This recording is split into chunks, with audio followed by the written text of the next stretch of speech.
शांती. आज आहे 23 जुलै 2026ची मुरली. महावाक्य आहे, गोड मुलांनो, तुम्हाला बाबांसारखे खरा पैगंबर अथवा मॅसेंजर बनायचे आहे. सर्वांना घरी जाण्याचा मॅसेज द्यायचा आहे. प्रश्न आहे, आजकाल लोकांची बुद्धी पूर्ण दिवस कोणत्या दिशेने भटकत असते? उत्तर आहे, फॅशनच्या दिशेने. लोकांना आकर्षित करण्यासाठी अनेक प्रकारची फॅशन करतात. ही फॅशन चित्रांवरूनच शिकले आहेत. समजतात पार्वती देखील अशी फॅशन करायची, केशरचना इत्यादी करायची.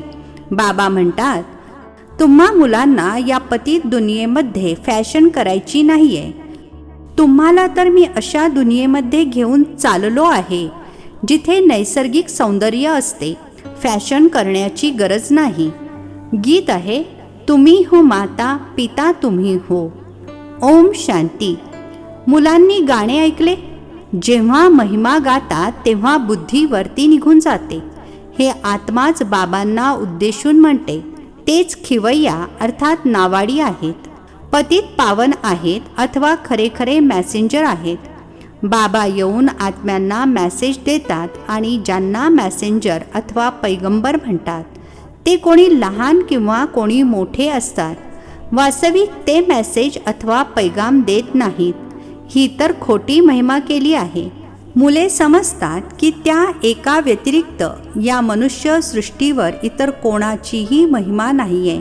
सर्वात जास्त महिमा या लक्ष्मी नारायणाची आहे, कारण हे आहेत नवीन दुनियेचे मालक. हे देखील भारतवासीच जाणतात. दुनियेतील लोक फक्त एवढेच जाणतात की भारत प्राचीन देश आहे. भारतातच गॉडेसचे अर्थात देवी देवतांचे राज्य होते. श्रीकृष्णाला देखील गॉड म्हणतात. भारतवासी यांना भगवान भगवती म्हणतात.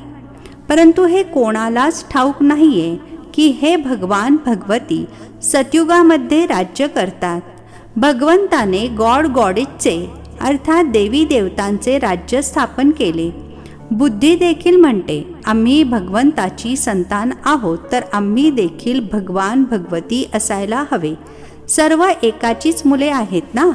परंतु भगवान भगवती म्हणू शकत नाही. त्यांना म्हणतात देवी देवता. या सर्व गोष्टी बाबा बसून समजावून सांगतात. भारतवासी म्हणतील की आम्ही भारतवासी अगोदर नवीन दुनियेमध्ये होतो. नवीन दुनिया तर सर्वांना हवी आहे. बापूजींना देखील नवीन दुनिया, नवीन रामराज्य हवे होते. परंतु रामराज्याचा अजिबात अर्थच समजत नाही. आजकाल लोकांना स्वतःचा अहंकार किती आहे. कलियुगामध्ये आहेत पत्थर बुद्धी, सतयुगामध्ये आहेत पारस बुद्धी. परंतु हे कोणालाच समजत नाही. भारतच सतयुगामध्ये पारस बुद्धी होता. आता कलियुगामध्ये भारत पत्थरबुद्धी आहे. मनुष्य तर यालाच स्वर्ग समजतात. म्हणतील स्वर्गामध्ये विमाने होती, मोठे महाल होते. ते तर सर्व आता आहेत. विज्ञानाने किती प्रगती केली आहे, किती सुख आहे, फॅशन इत्यादी किती आहे. संपूर्ण दिवस बुद्धी फॅशनच्याच मागे लागलेली असते. कृत्रिमरित्या सुंदर दिसण्यासाठी केशरचना इत्यादी कशी करत असतात, किती खर्च करतात. ही सर्व फॅशन निघाली आहे चित्रांमधून. समजतात की आम्ही पार्वतीसारखी केशरचना इत्यादी करतो. हे सर्व आकर्षित करण्यासाठीच करत असतात. पूर्वी पारशी लोकांच्या स्त्रिया चेहऱ्यावर काळी जाळी घालत असत. जेणेकरून कोणी पाहून आशिक होऊ नये. याला म्हटले जाते पतित दुनिया. गातात, तुम्ही हो माता पिता तुम्ही हो. परंतु हे कोणाला म्हटले पाहिजे? माता पिता कोण आहेत हे सुद्धा जाणत नाहीत. मात पित्याने जरूर वारसा दिला असेल. बाबांनी तुम्हा मुलांना सुखाचा वारसा दिला होता. म्हणतात देखील, बाबा आम्ही तर तुमच्याशिवाय इतर कोणाकडूनही ऐकणार नाही. आता तुम्ही जाणता शिवबाबांची महिमा गायली जाते. ब्रह्माची आत्मा देखील स्वतः म्हणते, आम्हीच सो पावन होतो, आता पतित बनलो आहोत. ब्रह्माची मुले देखील असेच म्हणतील, आम्ही ब्रह्मा कुमार कुमारी सो देवी देवता होतो. मग 84 जन्मांच्या अखेरीला आता पतित बनलो आहोत. जे नंबर 1 पावन तेच नंबर 1 पतित. जसा पिता तशीच मुले, हे स्वतः देखील म्हणतात. शिवबाबा देखील म्हणतात की मी यांच्या अर्थात ब्रह्माबाबांच्या अनेक जन्मांच्या अंतिम जन्मामध्ये येतो, जे पहिल्या नंबरमध्ये पूज्य लक्ष्मीनारायणाच्या घराण्यामध्ये होते. आता आहे संगम. तुम्ही कलियुगामध्ये होता, आता संगमयुगी बनले आहात. बाबा संगमावरच येतात. ड्रामा अनुसार मुलांची देखील वृद्धी होत जाते. आता मुलांना ज्ञान तर मिळाले आहे. आम्ही सो देवता होतो. नंतर मग क्षत्रिय, वैश्य, शूद्र बनलो आहोत. संपूर्ण चक्राला चांगल्या रीतीने तुम्हीच जाणता. हे तर खूप सोपे आहे. आपण 84 जन्म घेतले. कित्येकांच्या बुद्धीमध्ये हे सुद्धा बसत नाही. विद्यार्थ्यांमध्ये नंबरवार तर असतातच. अगदी सुरुवातीपासून सुरुवात करतात. First class, second class, third class. मुली स्वतः देखील म्हणतात आमची थर्ड क्लास बुद्धी आहे. आम्ही कोणाला हे ज्ञान समजावून सांगू शकत नाही. इच्छा तर खूप असते, परंतु बोलू शकत नाही. बाबा काय करू? हा झाला आपल्या कर्मांचा हिशोब. आता बाबा म्हणतात मी तुम्हाला कर्म अकर्म विकर्माच्या गतीचे ज्ञान ऐकवतो. कर्म करायचे आहे हे तर तुम्ही मुले जाणता.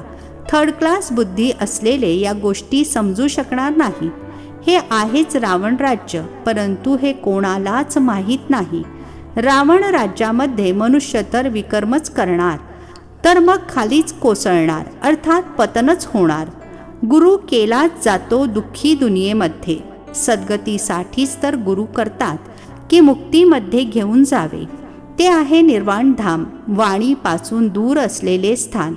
मनुष्य स्वतःला वानप्रस्थी म्हणतात. ते तर केवळ सांगण्यापुरते आहे. वानप्रस्थींची देखील सभा असते. सर्व काही संपत्ती इत्यादी मुलांच्या स्वाधीन करून गुरुकडे जाऊन बसतात. खाणे पिणे इत्यादी तर जरूर मुलेच देतील, परंतु वानप्रस्थ याचा अर्थ कोणीही समजत नाही. कोणाच्याही बुद्धीमध्ये हे येत नाही की आपल्याला निर्वाणधाममध्ये जायचे आहे, आपल्या घरी जायचे आहे. ते त्याला घर समजत नाहीत. ते तर समजतात ज्योतीमध्ये ज्योत विलीन होणार. निर्वाणधाम तर राहण्याचे स्थान आहे. पूर्वीसाठी नंतर वानप्रस्थ स्वीकारत असत. हा जणू काही नियम होता. अजूनही असे करतात. आता तुम्ही समजावून सांगू शकता की वाणीपासून दूर तर कोणीही जाऊ शकत नाही. यासाठी तर बाबांनाच बोलावतात की हे पतित पावन बाबा या, आम्हाला पावन बनवून घरी घेऊन जा. मुक्तिधाम हे आत्म्यांचे घर आहे. तुम्हा मुलांना सतयुगाबद्दल देखील सांगितले आहे. तिथे कोण राहतात, कशी वृद्धी होते, लोकसंख्येविषयी देखील कोणालाच माहिती नाही आहे. रामराज्यामध्ये लोकसंख्या किती असेल, मुले इत्यादी कसा जन्म घेतील, काहीच समजत नाहीत. असा कोणताही विद्वान आचार्य पंडित नाही जो या ड्रामाच्या चक्राला समजावून सांगू शकेल. 84 लाखांचे चक्र असूच कसे शकते? किती चुकीच्या गोष्टी आहेत. सुताचा पूर्णपणे गुंता झालेला आहे. बाबा समजावून सांगतात.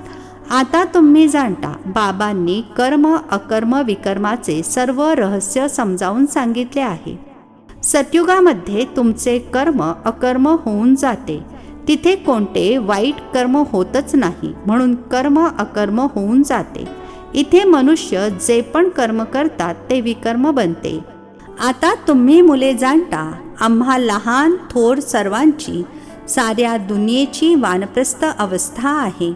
सगळेच वाणीपासून दूर जाणार आहेत. म्हणतात हे पतित पावन या, येऊन आम्हाला पतितापासून पावन बनवा. परंतु जोपर्यंत पावन नवीन दुनिया येत नाही, इथे पतित दुनियेमध्ये पावन तर कोणी राहू शकणार नाही. ही जी काही पतित दुनिया आहे ती सर्व नष्ट होणार आहे. तुम्ही जाणता आपल्याला पुन्हा नवीन दुनियेमध्ये जायचे आहे. कसे जाणार? हे सर्व नॉलेज आहे. हे आहे नवीन ज्ञान, नवीन दुनिया, अमरलोक अथवा पावन दुनियेकरिता. तुम्ही आता संगमावर बसला आहात. हे देखील जाणता. इतर जे काही मनुष्य आहेत ब्राह्मण नाहीत, ते कलियुगामध्ये आहेत. आपण सर्व संगमावर आहोत, सतयुगामध्ये जात आहोत. खरोखर हे संगमयुग आहे. तो तर आहेच स्वर्ग, त्याला संगम म्हटले जात नाही. संगम आहे आता. हे संगमयुग सर्वात छोटे आहे. याला लीपयुग म्हटले जाते, ज्यामध्ये मनुष्य पाप आत्म्यापासून धर्म आत्मा बनतात, म्हणून याला धर्माऊ युग म्हटले जाते. कलियुगामध्ये सर्व मनुष्य अधर्मी आहेत. तिथे तर सर्व धर्मात्मा असतात. भक्ती मार्गाचा किती मोठा प्रभाव आहे. इतक्या सुंदर दगडाच्या मूर्त्या बनवतात, ज्या पाहताच मन आनंदी व्हावे. ती आहे पाषाण पूजा अर्थात मूर्ती पूजा.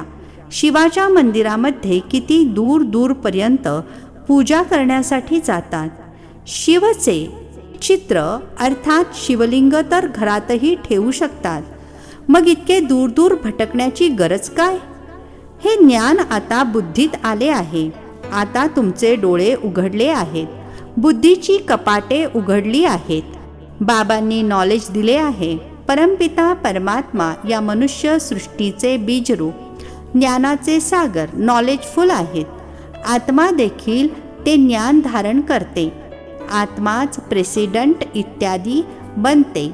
मनुष्य तर देह अभिमानी असल्या कारणाने देहाचीच महिमा करत राहतात. आता तुम्ही समजता आत्माच सर्व काही करते. तुम्ही आत्मे 84 जन्मांचे चक्र फिरून पूर्णपणे दुर्गतीला प्राप्त झाले आहात. आता आम्ही आत्म्यांनी बाबांना ओळखले आहे. बाबांकडून वारसा घेत आहोत. आत्म्याला शरीर तर जरूर धारण करावे लागेल. शरीराशिवाय आत्मे कसे बोलणार, कसे ऐकणार? बाबा म्हणतात, मी निराकार आहे. मी देखील शरीराचा आधार घेतो. तुम्ही जाणता शिवबाबा या ब्रह्मातनाद्वारे आम्हाला ऐकवत आहेत. या गोष्टी तुम्ही ब्रह्मा कुमार कुमारीच समजावून सांगता. तुम्हाला आता ज्ञान मिळाले आहे. ब्रह्माद्वारे आदि सनातन देवी देवता धर्माची स्थापना होत आहे. तेच बाबा राजयोग शिकवत आहेत. यात गोंधळून जाण्याचा प्रश्नच येत नाही. शिवबाबा आम्हाला समजावून सांगतात आणि मग आम्ही इतरांना समजावून सांगतो. आम्हाला देखील शिकवणारे शिवबाबाच आहेत. आता तुम्ही म्हणाल, आम्ही पतितापासून पावन बनत आहोत. बाबा समजावून सांगत आहेत, ही आहेच पतित दुनिया. रावणाचे राज्य आहे ना. रावण सर्वांना पाप आत्मा बनवतो, हे इतर कोणीही जाणत नाही. भले रावणाचा पुतळा जाळतात, परंतु काहीच समजत नाहीत. सीतेला रावण घेऊन गेला, असे केले, अशा कितीतरी कथा लिहून ठेवल्या आहेत. जेव्हा सत्संगामध्ये बसून ऐकतात तेव्हा अश्रू ढाळतात. त्या सर्व आहेत दंतकथा. बाबा आपल्याला विकर्माजीत बनविण्याकरिता हे ज्ञान समजावून सांगत आहेत. म्हणतात, मामेकम अर्थात मज एकाची आठवण करा. इतर कुठेही बुद्धी गुंतवू नका. शिवबाबांनी आपल्याला स्वतःचा परिचय दिला आहे. पतित पावन बाबा येऊन स्वतःचा परिचय देतात. आता तुम्ही समजता की किती गोड बाबा आहेत, जे आम्हाला स्वर्गाचा मालक बनवत आहेत. अच्छा, गोड गोड खूप खूप वर्षांनंतर भेटलेल्या मुलांप्रती मात पिता बापदादांची प्रेमपूर्वक आठवण आणि सुप्रभात. आत्मिक पित्याचा आत्मिक मुलांना नमस्ते. आम्हा आत्मिक मुलांचा आत्मिक पित्याला नमस्ते. धारणेसाठी मुख्य सारांश आहे, कर्म अकर्म आणि विकर्माच्या गतीला जाणून श्रेष्ठ कर्म करायची आहेत. ज्ञानदान करून धर्मात्मा बनायचे आहे. दुसरा पॉइंट आहे, ही वानप्रस्थ अवस्था आहे. या अंतिम क्षणामध्ये पावन बनून पावन दुनियेमध्ये जायचे आहे. सर्वांना पावन बनण्याचा मेसेज द्यायचा आहे. आजचे वरदान आहे, पास विथ ऑनर बनण्याकरिता सर्वांद्वारे संतुष्टतेचा पासपोर्ट प्राप्त करणारे संतुष्टमणी भव. पास विथ ऑनर बनण्याकरिता सर्वांद्वारे संतुष्टतेचा पासपोर्ट प्राप्त करणारे संतुष्टमणी भव. स्पष्टीकरण आहे, जी मुले आपल्या स्वतःप्रती, आपल्या पुरुषार्थाप्रती अथवा सेवेप्रती ब्राह्मण परिवाराच्या संपर्काप्रती सदैव संतुष्ट राहतात त्यांनाच संतुष्टमणी म्हटले जाते. सर्व आत्म्यांच्या संपर्कामध्ये स्वतःला संतुष्ट ठेवणे अथवा सर्वांना संतुष्ट करणे यामध्ये जे विजयी बनतात तेच विजयी माळेमध्ये येतात. पास विथ ऑनर बनण्यासाठी सर्वांद्वारे संतुष्टतेचा पासपोर्ट मिळाला पाहिजे. हा पासपोर्ट घेण्यासाठी फक्त सहन करण्याची शक्ती आणि सामावून घेण्याची शक्ती धारण करा. स्लोगन आहे, दयाळू बनून सेवेद्वारे निराश आणि थकलेल्या आत्म्यांना आधार द्या. दयाळू बनून सेवेद्वारे निराश आणि थकलेल्या आत्म्यांना आधार द्या. हे अव्यक्त इशारे ज्वाला स्वरूप स्थितीमध्ये राहून शक्तिशाली आठवणीचा अनुभव करा. पॉवरफुल अर्थात शक्तिशाली आठवण करण्यासाठी सच्च्या मनाचे प्रेम हवे. सच्च्या मनाचे सेकंदामध्ये बिंदू बनून बिंदू स्वरूप बाबांची आठवण करू शकतात. सच्च्या मनाची मुले सच्च्या साहेबला अर्थात शिवबाबांना संतुष्ट करत असल्याकारणाने बाबांचे विशेष आशीर्वाद प्राप्त करतात, ज्यामुळे सहजच एका संकल्पामध्ये स्थित होऊन ज्वाला रूपाची आठवण करण्याचा अनुभव करू शकतात. पॉवरफुल व्हायब्रेशन्स पसरवू शकतात. सत्याच्या शक्तीमुळे बुद्धी देखील वेळेला युक्तियुक्त यथार्थ कार्य करून घेते. कोणतेही उलटे कार्य होऊ शकत नाही. अच्छा, ओम शांती. नवनवीन मराठी व्हिडिओज प्राप्त करण्यासाठी सबस्क्राईब करा मराठी गॉडलीवूड चॅनलला.